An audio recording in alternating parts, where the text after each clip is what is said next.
Great. So I'm here with Jonathan Bradley. He's a Toronto-based journalist and a recent graduate at Ryerson University. He contributes to the National Post, and he wrote a piece on Quillette, which is where I know him from. The piece is called "I Signed Up to Study Journalism. What They Taught Me Was Activism." How's it going, John? Welcome to the show. I'm doing well. Thank you so much for having me. Yeah, thanks for coming in. So I'd like to begin by asking you, tell me about your interest in journalism. How did it start? So my interest in journalism first started in grade 6. Mhm. My grade 6 teacher was a little different than any other teacher. And every week we would have a classmate or a group of students come up to read out the current events that were going on and played on CBC radio. So I got to do it twice, and I really enjoyed doing this activity. And then I started learning more about journalism. And then when I got into high school, I got more interested as I was hearing about Ryerson journalism because I heard it was the top journalism school in Canada. And then in grade 12, it was my first choice when I applied, and then I got in. Great. So you heard of, so according to your article, what is it?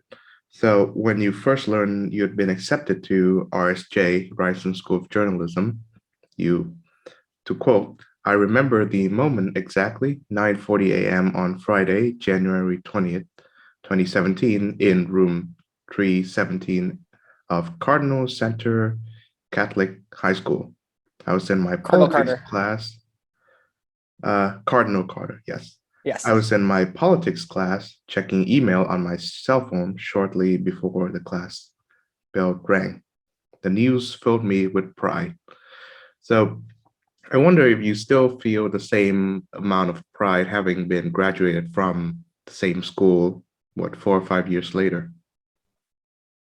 Well, that's kind of a difficult question to answer because as much as I was like super dedicated to getting into art and journalism, and it showed because I was always like, because to get in, you need to have at least 77 to 80 average, but typically the average GPA average to get in, like, because with averages, sometimes they're higher or lower than the set one. Mhm. It was, I think, 87 in my year. So you had to have Wow. pretty good grades. And then you also had to submit a resume, portfolio, and an essay.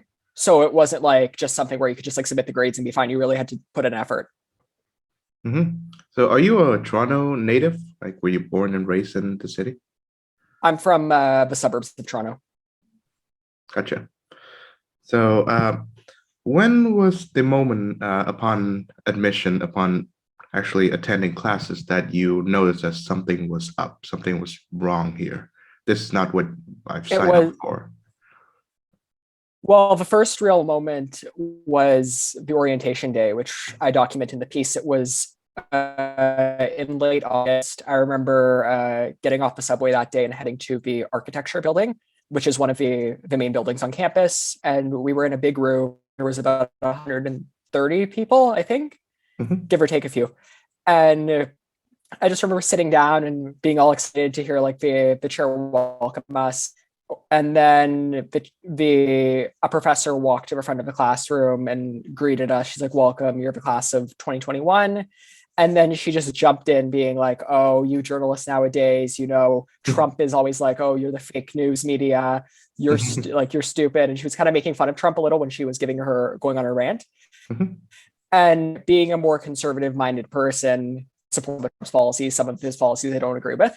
Mhm. And I just remember thinking in my head, like, okay, this is our first lecture and you're already jumping in, bashing Trump and making fun of him. Like, what if there's students here who, might agree with some of Trump's ideas or might come from more conservative backgrounds? Like, how do you respond? Like, it's kind of like making that student inside feel very like, ugh.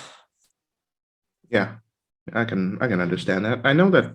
I mean, I've studied in Canada probably in the same time period as you. I'm originally from Vietnam, The school I was studied in and graduated from is Trent University, which is not too far from Ryerson.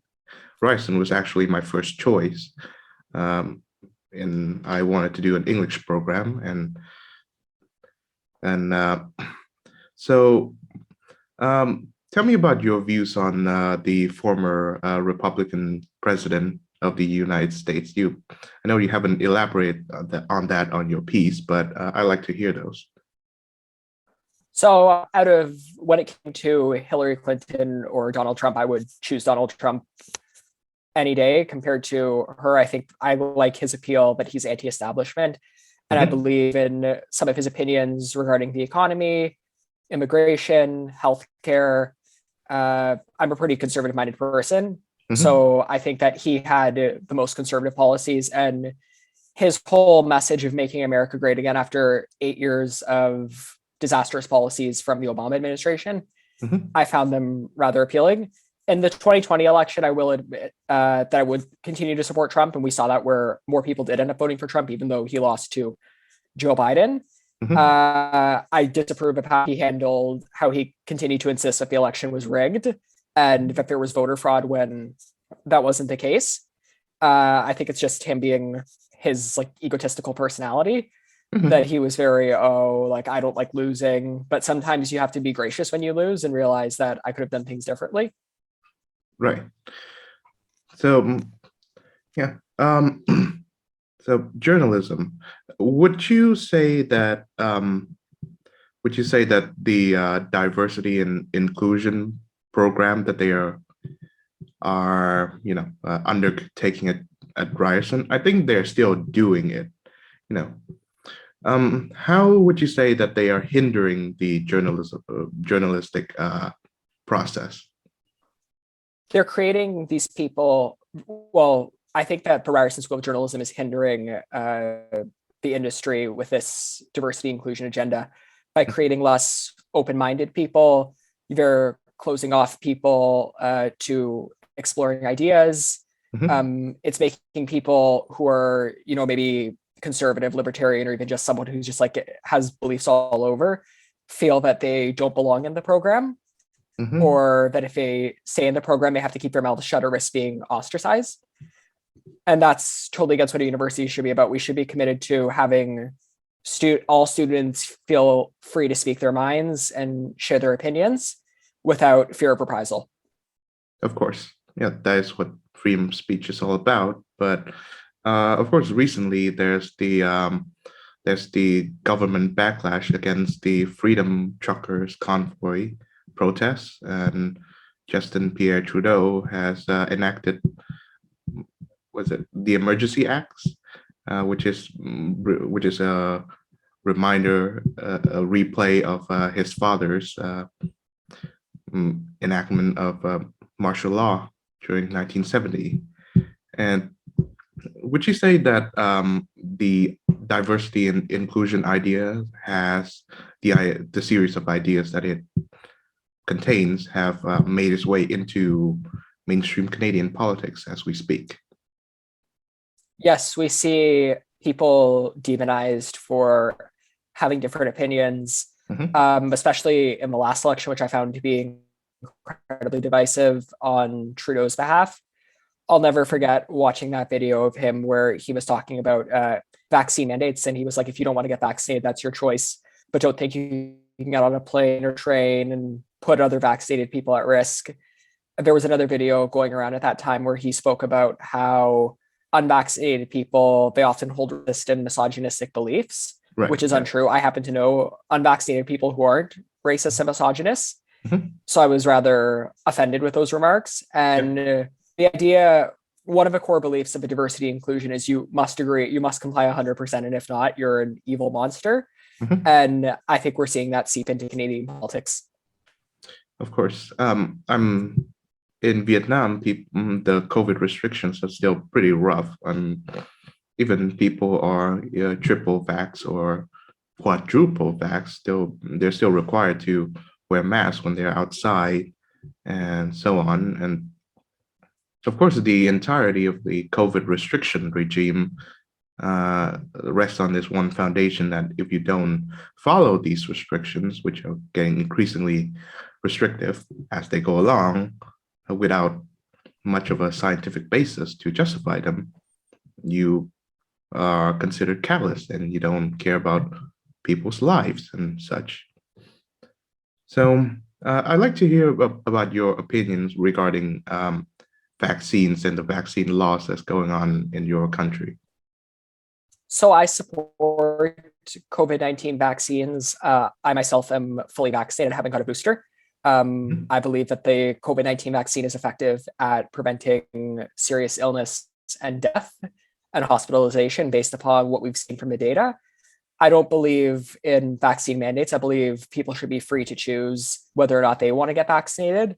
I'm opposed to vaccine passports because I think it's a violation of people's medical freedom. And we saw in Ontario and Quebec that even with vaccine passports, there were lockdown restrictions brought back, which shows that they weren't as effective as promised. Wow. Yeah. So I imagine it, going back to your years at Ryerson, I imagine it must be pretty difficult studying online, you know, aside from all the diversity stuff going on. Yeah. Tell me about those years.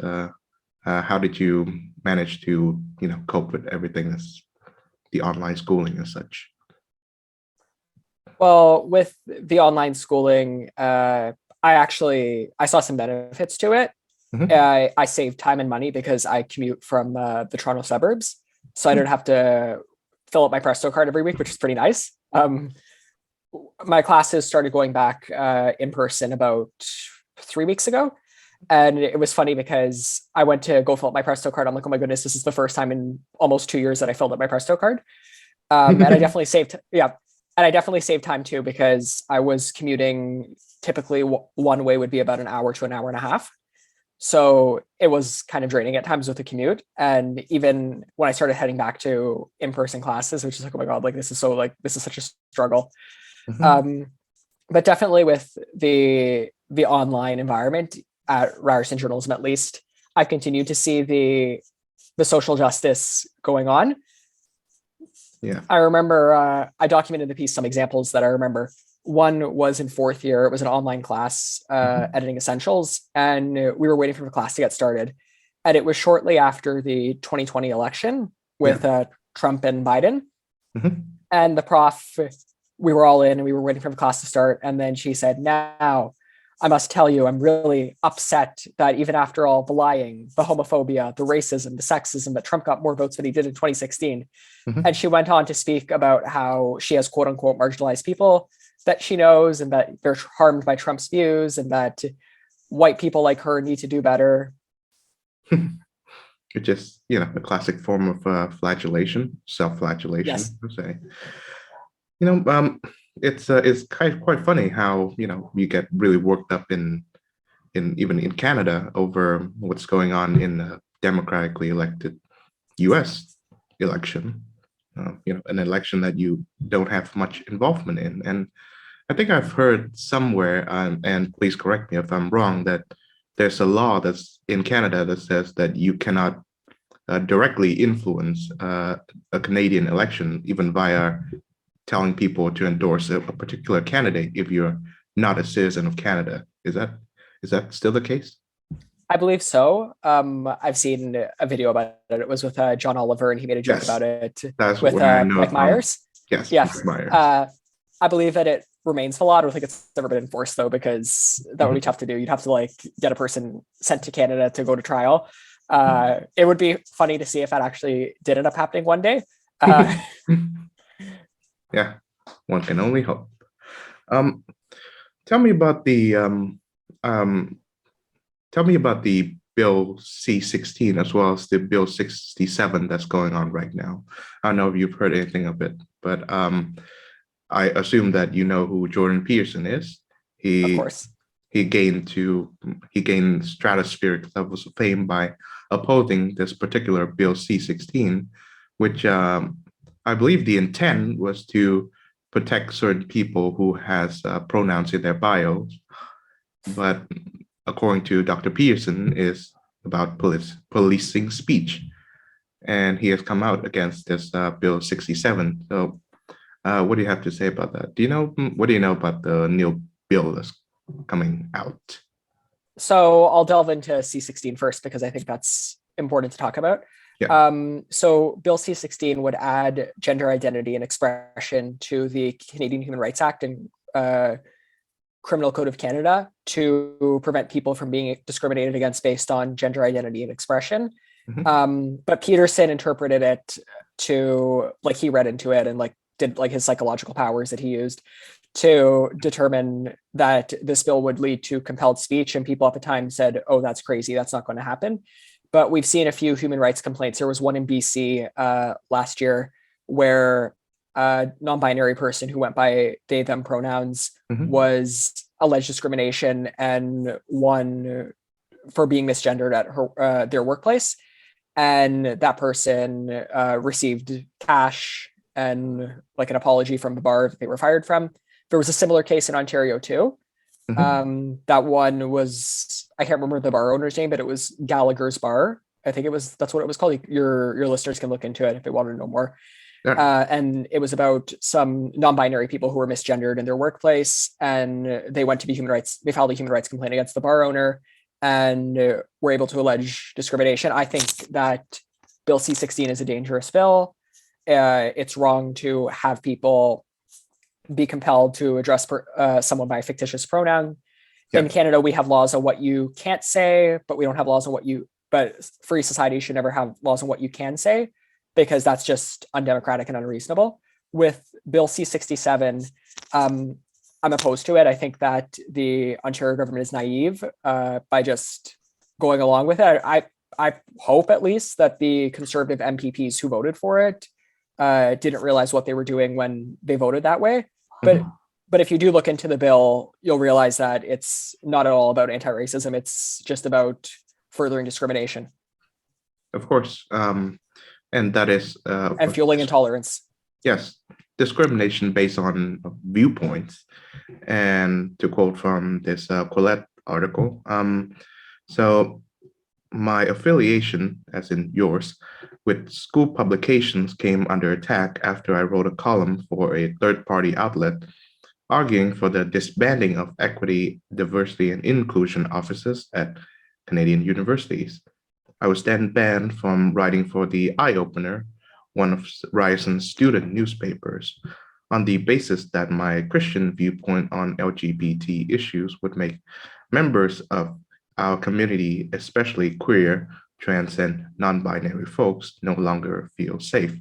So what is this scary LGBT Christian-based viewpoint that you have that would, trigger such a reaction? Well, I'm a practicing Roman Catholic, and I adhere to biblical beliefs about sexuality and gender. Fairly standard beliefs. If you look into the Catechism of the Catholic Church and what the Bible says, I believe those when it comes to sexuality and gender. I mean, I would never call for violence or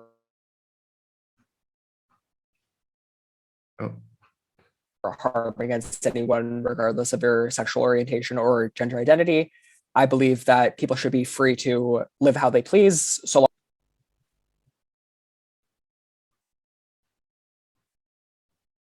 Oh, sorry. I think we may have lost our connection there. So can you repeat what you've said so far? Like, I caught the part where you believe in the biblical teachings of human sexuality, but you don't support or endorse violence against people who adhere to the LGBTQ way of living.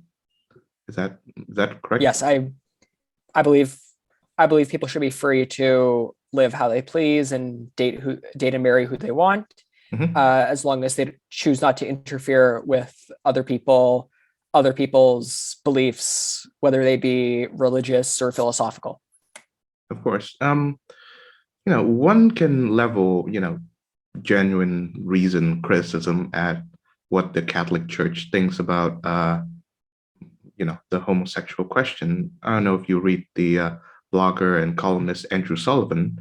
He is both a gay man and a practicing Catholic, and he he is very critical of the way the church keeps excluding its gay members, even though they really want to be Catholic. They adhere to almost everything that the church teaches, but they have this one problem, and that is the church keeps excluding them from becoming priests or even receiving communion in some cases.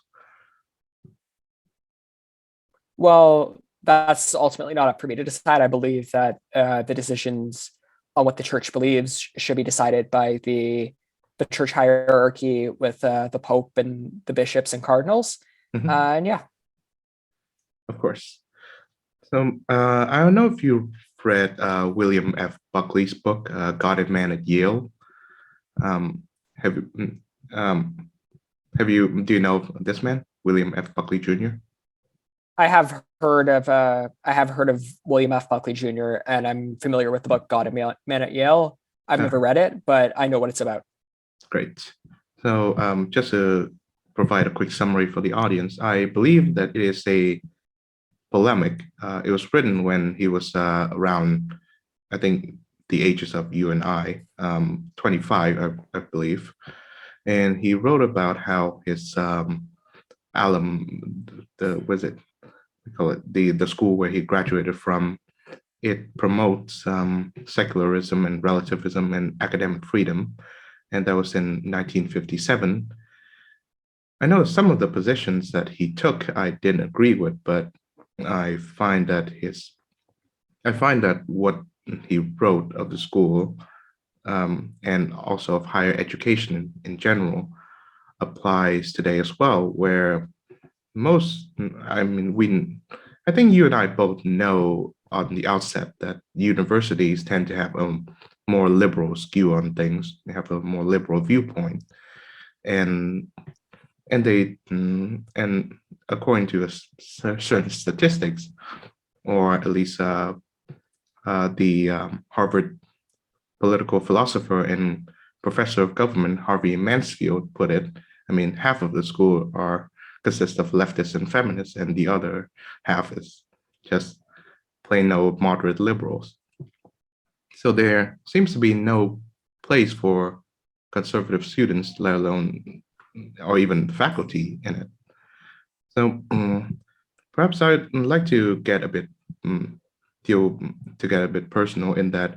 So have you ever felt uncomfortable or do you recall an experience where you you have something to say in response to what is being said either by a professor or a student and then you decided not to do so because you feared a certain like backlash? Oh, absolutely.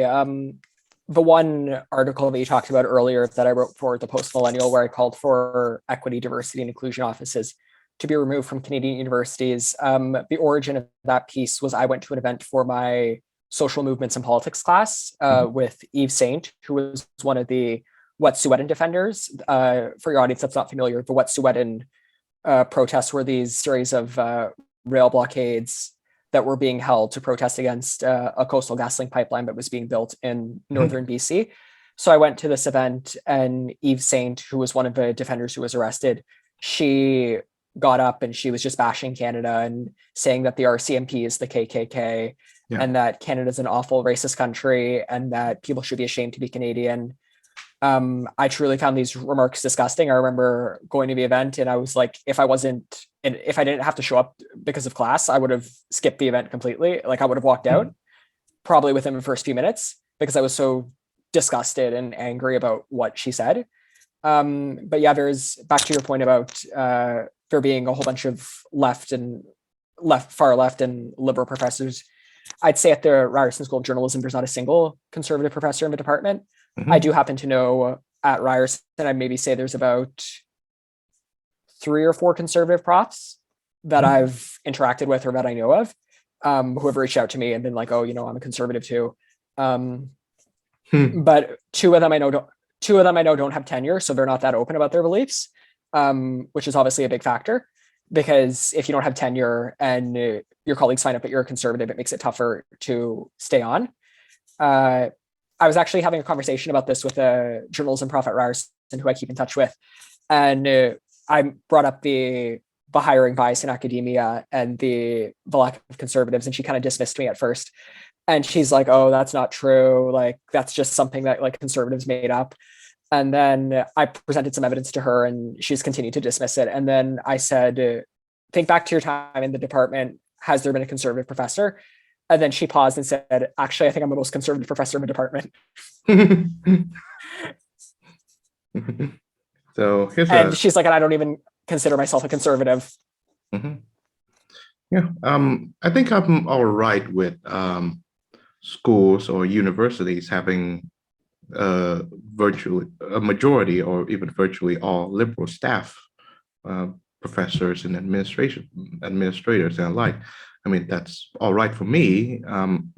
But if under one condition, of course, you need to let students pursue their political beliefs, and you need to foster a climate in which their political beliefs can be voiced and heard and give a proper hearing and of course reason with.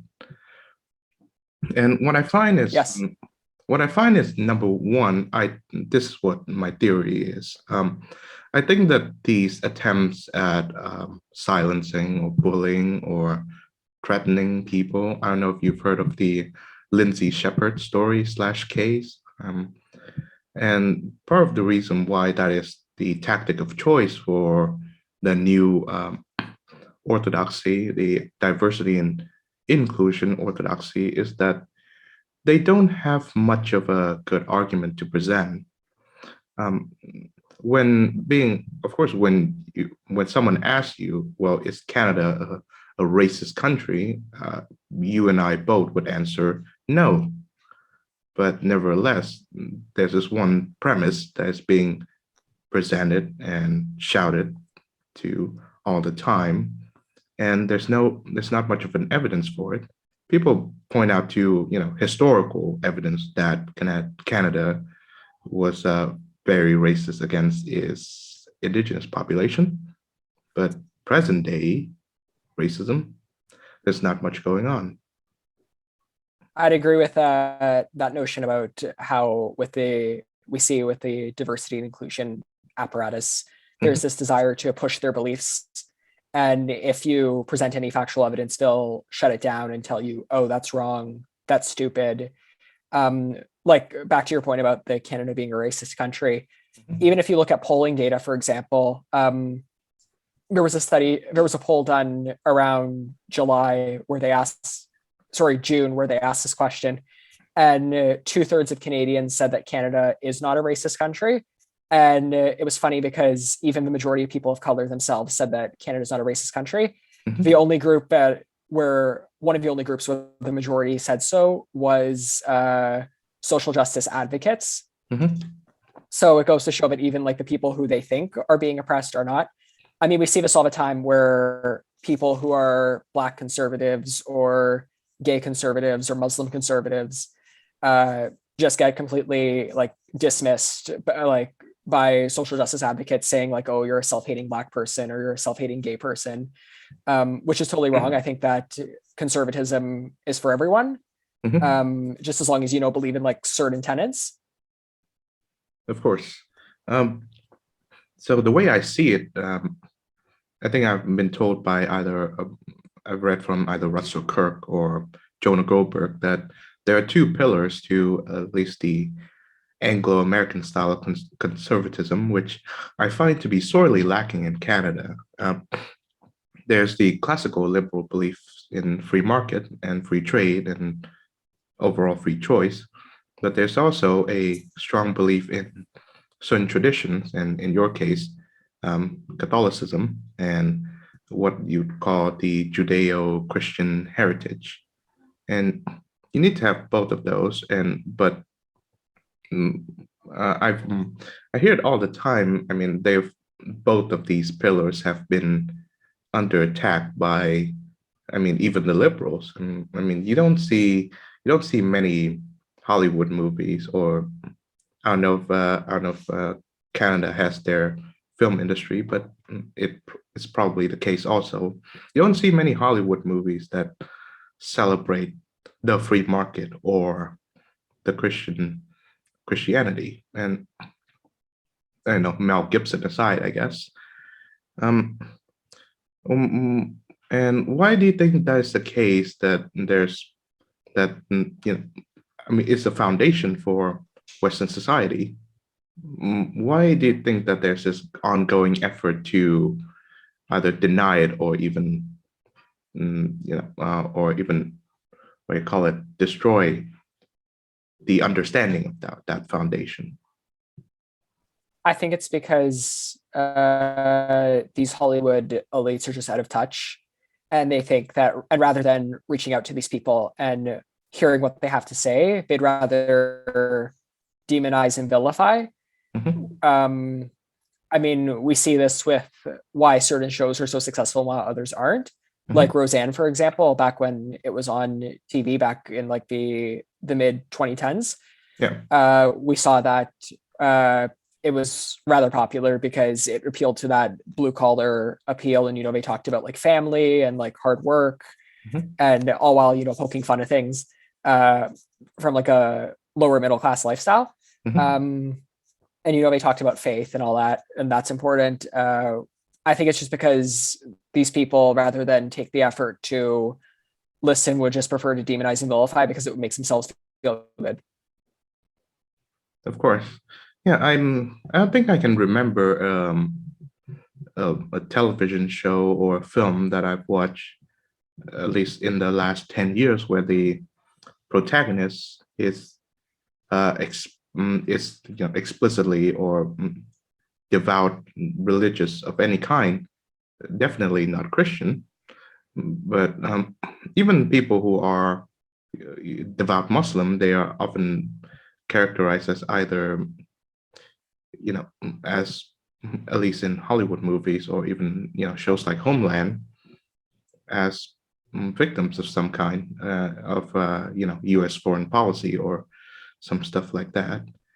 And it appears to me that the liberals, those that are those that are the most successful in Hollywood, they seems to be they seem to be winning to a certain point the culture wars. You don't see there are virtually no conservatives in Hollywood, and for the most part, the Hollywood liberals, they make almost all the movies.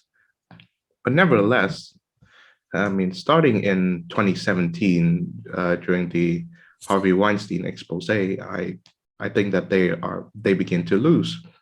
They begin to lose their cultural standing because despite all of this, moral posturing, they couldn't they couldn't do anything to, um, you know, to police or even to reprimand one of their biggest sex predators. And one is reminded of the what Ricky Gervais Golden Globes monologue, where he basically rips Hollywood a new one. And I think that's when no one starts to care about which pictures won the Oscars or even the Golden Globes anymore. Yes, I remember that speech that Ricky Gervais gave quite well, where he was just like ripping everyone, being like, "Oh, you celebrities, you think you know all that, but most of you like spend less time in school than Greta Thunberg does," which I found hilarious.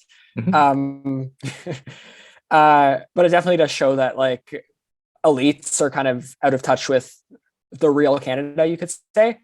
Back to my experiences at Ryerson journalism, I kind of felt that way Yes. too at times, where some of the profs I'd say were out of touch with what real Canadian, well, not like real Canadians, but like, like Canadians from small towns or smaller cities think and believe. Mhm. Rather, there was this kind of dismissive attitude towards them, being like, oh, they don't know better because they're. Let's pick up from where we left off. So you said that elites, either in Hollywood or academia, they are pretty much out of touch because they don't seem to have a grasp of understanding of what the common people or us non-Hollywood, non-academia people believes. And Yes. so I'm guessing you're familiar with the works of Thomas Sowell, who, you know, who's Yes, a I am. great economist and social scientist. He wrote a bunch of these books about intellectuals. Despite being obviously one of them, he critiques their grandstanding vision, where they believe that, it's all an effort of social engineering, where they can make their society a better place by implementing these programs, and the people who are non-intellectuals have no choice but to follow with them. And I think that's all correct. That's what he calls the vision of the anointed, what they believe that human potential is endless, and so you can just follow the diktat of someone high above. And it Yes. but let's continue. So I imagine if the situation is reversed. Imagine that the school that you're going to is has a majority conservative Christian Catholic viewpoint or leaning, and you find yourself, kind of a progressive. You you believe that, the government should not be limited. You believe in the rights of marginalized peoples, so to speak, and you subscribe in part or in whole to the social justice agenda. So, would you, uh, what, have you been in such schools like that? Or if you're, say, in that position, what would you do, and what would the school should be doing? Well, I think that with if that was the case, and I was more of a leftist and I was going to a conservative school, I'd use it as an opportunity to, like, either affirm my beliefs or reconsider them. I know that at more conservative schools that I've heard of, at least in Canada, that even the more leftist students are still tolerated and respected. We kind of see this with, we like to call them they like to pride themselves as the tolerant left, but in reality, they're the most intolerant out of everyone around. Whereas conservatives are pretty open-minded and inclusive when it comes to different beliefs. I mean, we see with all these figures, whether they be like Dave Rubin or Brandon Straka, or like even you could even count Joe Rogan, who, they start on the left and then gradually move to the right. The right's even inclusive of them, because even Dave Rubin has talked about there's things on the right that I don't entirely agree with. I'm still on the left on certain issues, and they're tolerant and open-minded to that. So if I was a leftist student going to a conservative school, I still feel comfortable knowing that even though I don't agree with these people, they're still going to respect my beliefs. Okay, that's good. And it appears that our internet connection is pretty stable for now. Yes. I've always find that, and this is something I've gradually come to believe, that the conservatives are a lot more tolerant than liberals, even though they don't profess the values of tolerance openly. I mean, they just assume that it's a given in a free and liberal society. Liberals and progressives, even more so, believe in this notion of progress and the idea that you cannot go back to a certain age or a certain time, that the goal is to continually move forward into new and better ideas, and the old ones must be discarded. I reminded it of this probably a few years ago when Andrew Scheer was the conservative leader, and he brought back he wished to bring back the abortion debate or the abortion conversation.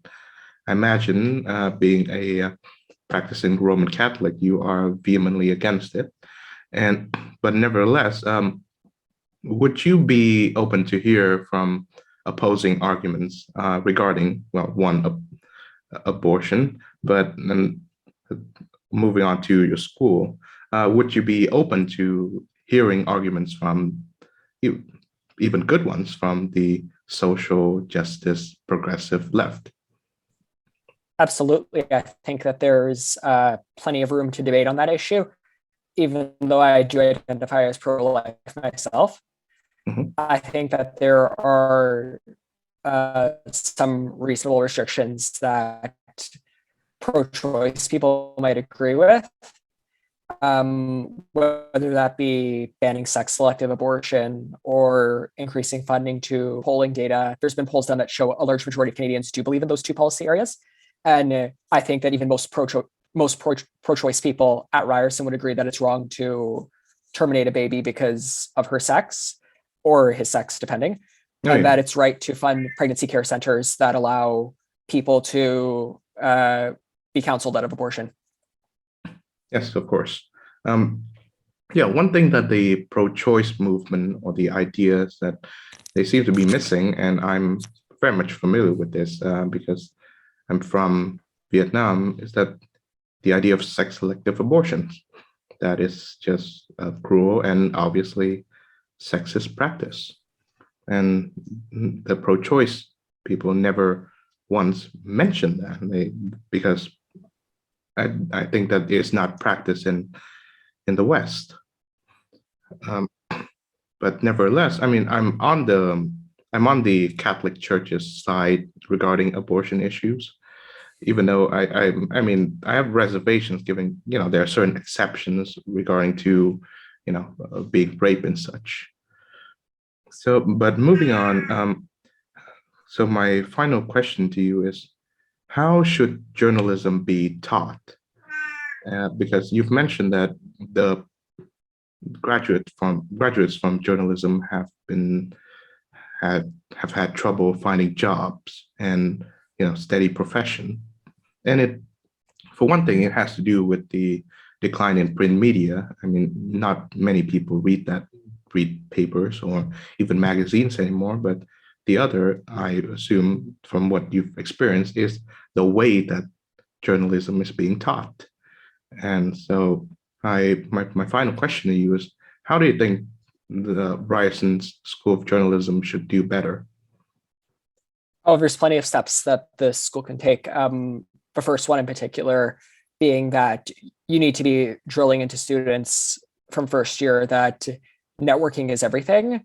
You need to be trying to connect with industry professionals and find out about the opportunities available and how people succeeded and where they can go for work.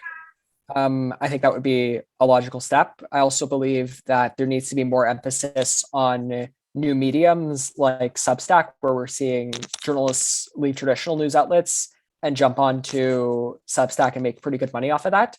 I also think that the school just needs to be more upfront and honest and be like, okay, look, while we're admitting about 130 of you, many of you will likely not find work in journalism. Some of you will find work in other industries. But some of you might not even find a job in like a related industry. And I think that can be most resolved by either reducing the amount of students that take it. I think it's ridiculous that Ryerson Journalism admits 130 students each year. I think maybe half of that would be reasonable. And also maybe weeding out those who don't belong, whether that be through requiring a certain amount of hours, contributing to campus publications, or running a blog or a podcast, or even just having a certain grade cutoff where it's like, if you get below this grade, like you're kicked out of the program. Of course. So what's next for you? Okay, this is the final question. What's next for Jonathan Bradley? All right. Well, right now I'm working on my master's in media production at Ryerson. I'm busy with that. Going to keep focusing on that right now. I have an internship coming up with Mobilize Media Group. It's for course credit. So I'm looking forward to that. And you can find me writing for all sorts of publications in the next few months. And we'll see where graduation takes me. I have a few potential opportunities coming up. Awesome. Yeah, I wish you the best of luck. Thank you, Jonathan Bradley, for being on this show. Yeah, it's been, well, given the internet world and given the Zoom world is much more troubling than I thought. But nevertheless, we got this done. Awesome. Thank you very much for being on the show. Take care.